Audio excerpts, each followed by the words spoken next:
Are those yours? Scout. Are those yours? Is that your stick? Is that your stick?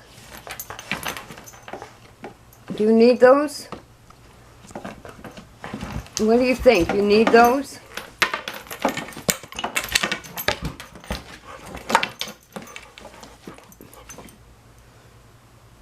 Are those yours?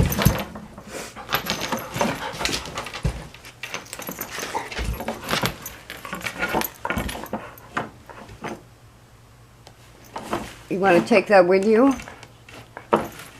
You want to take it with you?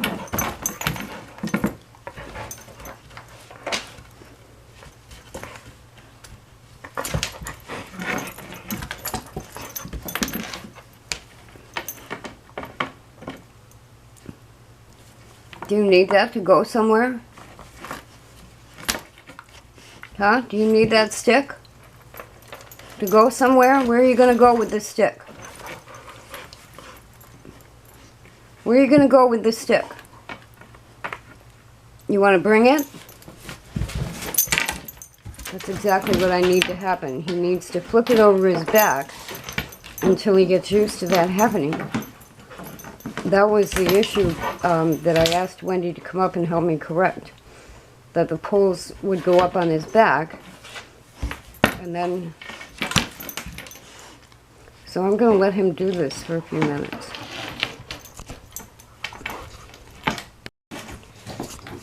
What you see going on here is me letting Scout play with the poles that go with the pulling cart.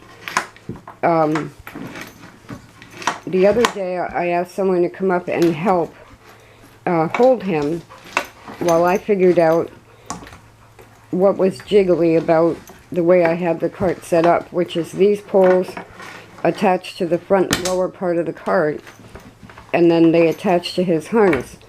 And what's happened a couple of times is that as he moves, because he's young maybe, he's not staying inside the poles. So then I thought maybe if I lash the poles to the cart, he would have to stay in them. But before we got to that part, maybe because he's a hound, he takes a little while to like something. So the poles moved, he got spooked. One of the clasps on the upper end of the pole broke. And so that pole was kind of flapping, and then things got worse from there. I have another way I'm going to try this. And specifically, I know that what I'm going to try now has worked with my other dog in the wheelchair. But in the meantime, because he takes his time about liking something, I'm letting him play with these poles. I needed him the other day to think of these poles as his tool. And so I'm just mentioning all of this. It's not really a fail. The other day was a fail. But if he sees these as regular tools that we take with us, little by little, he would then be like, well, where are the poles? We need the poles. So this is part of why training a dog takes so much time. It depends on the dog, of course. And he just takes his time accepting and understanding something. So now he's trying to reckon, which I won't let him do. So again, this is training. I want him to do with this pole what I want him to do, and not what he wants to do, which is conquer this stick. So, yeah, the video quality is pretty poor right here. Leave it. Now we'll go through a few minutes of leave it, and I'll put the poles away, and we'll do this again maybe tomorrow. I want to stop him when he's not doing what he needs to do. He needs to get used to them and see them as his, and not destroy them. Stop, stop, stop, stop, stop, sit, sit, no, sit.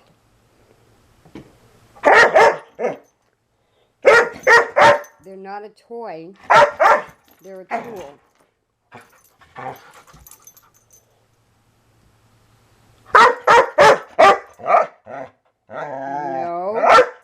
No, no, no, no,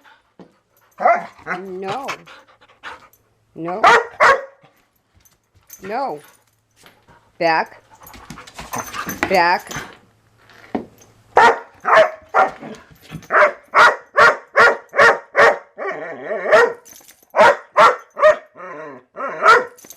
back, back. He can be determined, but he has to learn this correctly in order for them to be his tools. Okay, now I'm outside where the lighting is much better. This is what I was doing the other day with him. I've done it a few times with him, and what ends up happening is that the poles are tickling him, basically, and he doesn't like to stay inside the poles. And then he'll start to wiggle a little bit, and one of the poles will go up on his back a little bit, and that's when it goes downhill from there.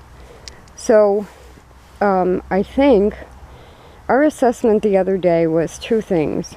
One, he just needs to be more used to them, which is why you saw me getting him used to them in the house. But also, he's only 14 months old. And the whole concept of pulling a cart and being tickled the whole time he does it is just foreign to him. So this is where the training comes in. Now, I had already done with him a skateboard pull, and the skateboard became a problem when you put too much weight on the skateboard. The front wheels don't move and it doesn't steer well. But with that, I had, I believe I had one strap off the leash, off of his harness, back to another actual harness on the skateboard. So when we had this fail the other day, I went and did some more research, because I need him to do this. I need him to know how to do this. I may not need him to do it every day, but I need him to know how to do this. So anyway, for a wheelchair, $183 for some kind of a metal frame that fits underneath the wheelchair, but the harness attachment for that still had the dog on the side of the wheelchair. And then I looked at another pulling harness type thing, and the dog was on the side of the wheelchair. And I had my dog. I was just like holding her leash, and she pulled me. This was before, when she used to pull me in my wheelchair. And she would walk on the side, and the wheelchair would end up going off to the right mostly, because I was holding the leash. But at the same time, she being smaller, she could only pull me so far before she kind of got tired, which is why I now have a bigger dog. So this pull system and the fact that I can switch it between carts and wheelchair is still my ultimate goal. But knowing what did work with my other dog right off the bat, now she was 3, but she had never been on a leash before I adopted her either. So, and a totally different breed of dog. But she adapted. So this is what my answer to that wheelchair $183 thing is, to get what's called a leash coupler. That one, each strap is about 10 inches long. I've ordered another one that can go up to 32 inches long for each strap. That's going to have like the coupler out here. And then one strap, and I made these myself. It's very easy to do. That goes from the cart to the dog's harness. And this is about 4 feet long because the dog is quite long. Now, this is along the lines of what they call joring, J-O-R-I-N-G.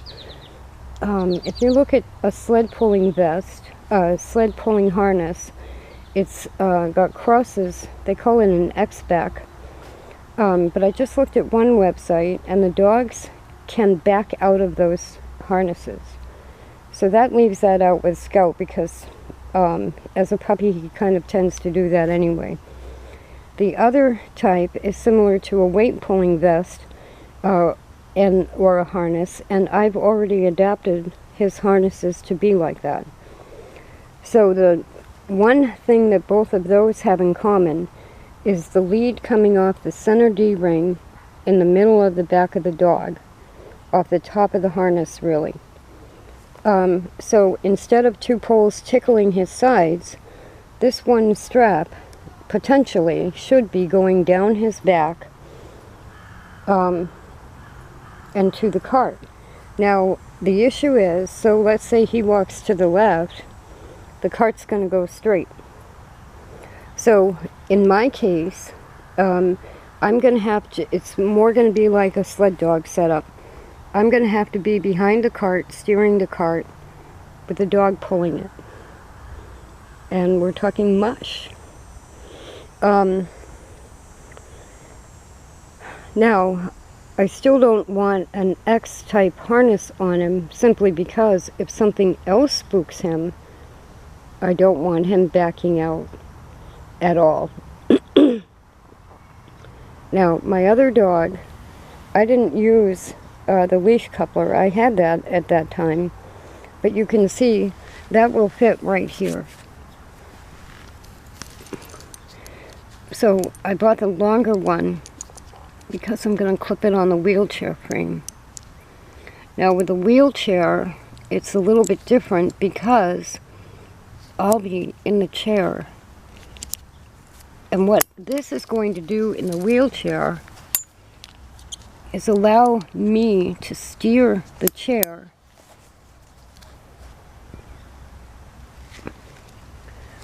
So can he pull this? Yes. Was he comfortable the other day with the poles? No. A similar setup on a wheelchair is going to keep him in the middle of the front of me. Even if he goes off to the side, either way, the connector is going to be in the middle. And then I would be steering the chair. And I think what I've run into is that with both of my carts, I'm going to have to steer the cart. The other option is to lash the poles to here. But then if a dog, him or any dog, then if they panic, then the poles aren't movable. The advantage the other day was the way I had this set up. The pole was able to go up over his back and not into him. So I'm making this video because it's a work in progress, really. I think the cart, the loops, the connector on the front of the cart, the only issue I seemingly have to change or adapt maybe to my dog is whether there's two poles or one strap. Now, when I used two straps on either side of him, he got just as tangled as the poles. And I thought the poles would show him that he can't get tangled in them. But like I said, he's still young, and he figured he can tangle in them if he wants to. So this is what you mainly see online, is one strap. Those X vests go down further on the dog, so there's less of the strap on the back of the dog. So could I use a longer harness? Maybe. Does he have a problem pulling? No. What he has a problem with is kind of the equipment getting in his way. So that's why you saw me with the earlier tape, and what I'm going to do is let him play with these. He was trying to take the yarn off of this one. This is the glow-in-the-dark yarn that really glows, and I don't want him to wreck that. So, and dogs are intimidated by sticks anyway, so this would be a learning curve for any dog. But that's going to take a back seat to, I'll let him learn that and get used to them, and those will be his tools. But if I have an emergency and I need him to pull this, I have this set up already. And you can easily make a strap like that, or you can buy one, or use a leash, and those are called leash couplers. And what the leash coupler does is keep the weight even for the dog. If you just attach it on one side, that's why I don't get those expensive tools for the dog, the service dog, that are the professional, supposedly manufactured wheelchair thing for a dog. Both of them had it on one side. And that was the problem I ran into with my dog pulling a wheelchair, was that because I was holding the leash or tying the leash to the arm of the wheelchair, everything went off to the side. So I think a leash coupler is important to this. And when I can walk him down the street with either the poles or a strap, I'll let you know. He's only 14 months. This is something I want him to learn correctly for the rest of his life. So I'm not in a hurry, and if he feels tickled, we'll wait until he's not tickled, and we'll just do it more slowly.